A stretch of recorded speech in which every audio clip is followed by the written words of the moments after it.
तो यहाँ पर अभी हम लोग समझने वाले हैं विद इन प्रीपोजिशन का यूज, ठीक है। यानी विद इन का यूज कहाँ करेंगे। विद इन क्या है, प्रीपोजिशन, इसका यूज कहाँ करना है, ध्यान से सुनना। के अंदर या के भीतर। अब क्या के अंदर या के भीतर, तो समय के अंदर या किसी जगह के भीतर, ठीक है। ऐसा ऐसा जगहों पर क्या करना है, विद इन का यूज करना है।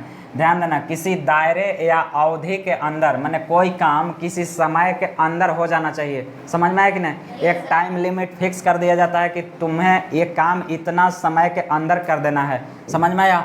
तो इस कंडीशन में हमको क्या करना होगा, विद इन का यूज। या स्थान या सीमा माने बाउंड्री लाइन के भीतर, यानी कोई काम झारखंड के अंदर ही करना है, कोई काम इंडिया के अंदर ही करना है। समझ में आया कि नहीं। तो इस तरह के अगर बाउंड्री लाइन की भी बात किया जाए या समय अवधि के बात किया जाए कि इसी समय के अंदर तुमको ये काम को कर देना है, तो इस टाइप के सेंस में हमको क्या लगाना चाहिए, विद इन। समझ में आया कि नहीं।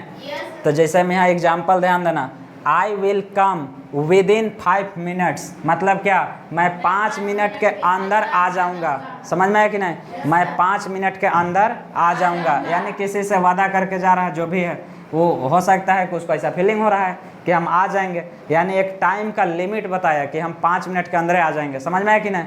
I will come with in 5 minutes, you should reach here with in 10 minutes, आपको यहाँ 10 मिनट के अंदर पहुँचना होगा, ठीक है। अब यहाँ देखना, शुड देख करके ही मत समझना कि चाहिए का सेंस होगा।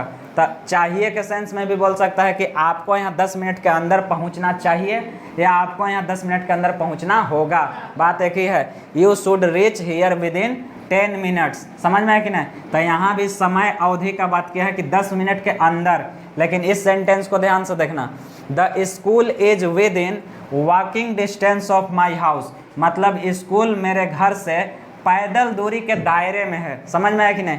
पैदल दूरी के दायरे में मतलब कि हम स्कूल पैदल आ जा सकते हैं, बहुत दूर नहीं है कि बस का सहारा लेना होगा, साइकिल का सहारा लेना होगा। समझा कि नहीं। तो एक तरह से बाउंड्री लाइन का बात किया, स्थान का बात किया कि इसी स्थान के अंदर में ही है। समझ में है कि नहीं। तो विद इन का यूज कहाँ करना है, एक समय अवधि के अंदर या किसी डिस्टेंस के अंदर या किसी बाउंड्री लाइन के अंदर के सेंस में हमको क्या करना होगा, विद इन का यूज। अब ध्यान देना, फॉर का यूज। फॉर का यूज कैसा सेंस में होना चाहिए, इसका मीनिंग होता है के लिए या कभी कभी लिए के सेंस में भी हो जाता है, ठीक है। जैसे यहाँ पर एग्जाम्पल दिया गया है, दैट इज फॉर महेश, वह महेश के लिए है। मतलब कुछ भी होगा, कोई प्रोडक्ट होगा, वह महेश के लिए है। समझ में आया कि नहीं। दैट इज फॉर महेश, के लिए, यानी किसके लिए, महेश के लिए। दिस इज फॉर यू, यह तुम्हारे लिए है। समझ में आया कि नहीं। तो फॉर का यूज के लिए या लिए दोनों जगहों पर किया जाता है। इसे लिए का इंग्लिश एक और होता है फॉर द सेक ऑफ, लेकिन फॉर को भी यूज कर दिया जाता है कभी कभी लिए के लिए भी और के लिए भी। कोई दिक्कत, समझ में आ रहा है कि नहीं। तो दिस इज फॉर यू, यह तुम्हारे लिए है। This sweets is for you, यह मिठाई तुम्हारे लिए है। फॉर का यूज हम कहाँ करेंगे, के लिए या लिए के अर्थ में। जब कहीं पर अगर हमको के लिए या लिए के बोलना होगा तब हमको बोलना चाहिए फॉर। कोई दिक्कत। और विद इन का यूज कहाँ करना चाहिए, समझ में आ गया, समय के अंदर या किसी बाउंड्री लाइन के अंदर या किसी स्थान के अंदर। कोई दिक्कत।